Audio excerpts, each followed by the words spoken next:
dive in. Hey guys, welcome to another commentary done by Diggity on, this is going to be, I wanted to say on behalf of whatever, but this is just straight up BSL Hasuleague, round of 32, group F.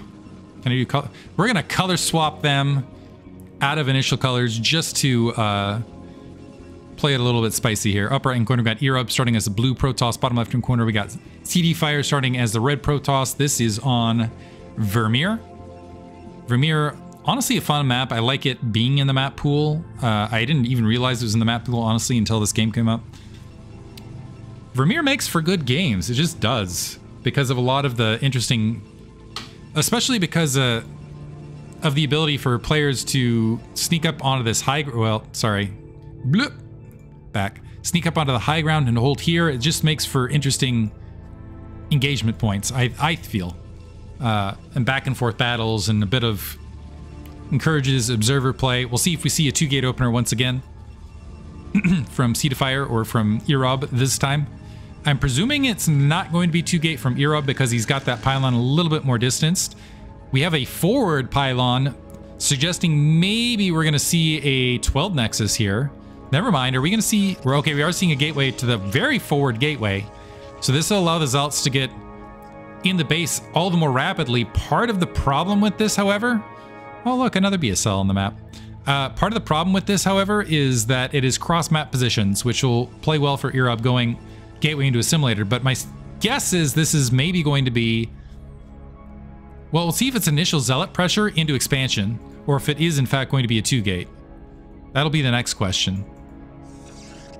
So it is, in fact, 2-gate. Interesting. But a kind of odd configuration at the natural. But it does suggest that Earub's thinking about just going 3 Zealots into expand, or sorry, that Sea to Fire is going 2 Zealots into expand. In the meantime, we already have a cybernetics core building opposite side. We do not, well, let's see if we have the minerals. We do have a Zealot queued up. Sea to Fire going to make his way and spot Earub's base. Probably going to be somewhat disappointed that it's at cross position. Also with this, I think this gateway, I didn't get the drop count on the gateway, but this gateway feels somewhat later than usual. That's just kind of caster instincts right here. I don't know how much that's going to play into additional Zealot production. We're seeing a bit with the minerals are queued, but okay, there's the additional 2 Zealots. Every second counts. Probe's taking a little bit of a hit here and there. We actually have a forward pylon, maybe to provide a support shield battery. Something along those lines, potentially as well. Dragoon already on the way. Earub scouted it. He also sees the assimilator behind this. So he's got to be scratching his head like me, where it's like, okay, we have the 2-gate opener, but we also have an assimilator dropped, which usually it's 3 Zealots into assimilator. First Zealot, by the way, all the way up here. Solo. 2, looks like 1 additional Zealot, and this Zealot holding position, so... Sea Flyer, I think this might be tournament nerves right here. Dragoon is out. This Zealot not reacting for Earub, unfortunately. Maybe he was expecting a little bit later of a timing. Bit of micro, takes care of the probe. Looks like he's going to be able to get that Zealot as well. And here's the problem for Earub, because he did not send additional Zealots, and because he's kind of sent them at this odd stagger, that's going to give time for shields to regenerate on that Zealot, which counts. And it also gives time for this Dragoon to get out in forward field. And yeah, I'm just going to chalk this up to tournament nerves on Sea to Fire's part.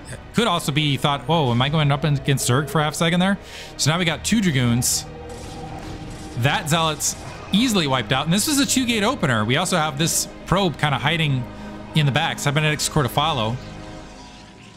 Additional pylon. And now these Dragoons, honestly, against... these 2 Zealots in open field against these Dragoons are just going to get wiped out. So CD Fire going to end up behind in the worker count, behind in the tech advantage. You're going to have the 4 Dragoons out in the field, which even at cross position can potentially be a threat, given the timing of all this, and he's gotten no worker damage.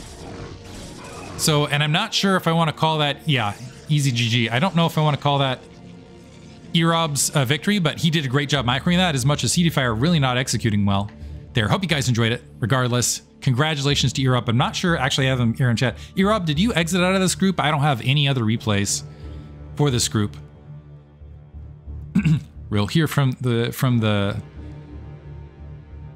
person himself if he advanced into the round of 16. If so, that would be great. And no problem, I love casting Hasuleague.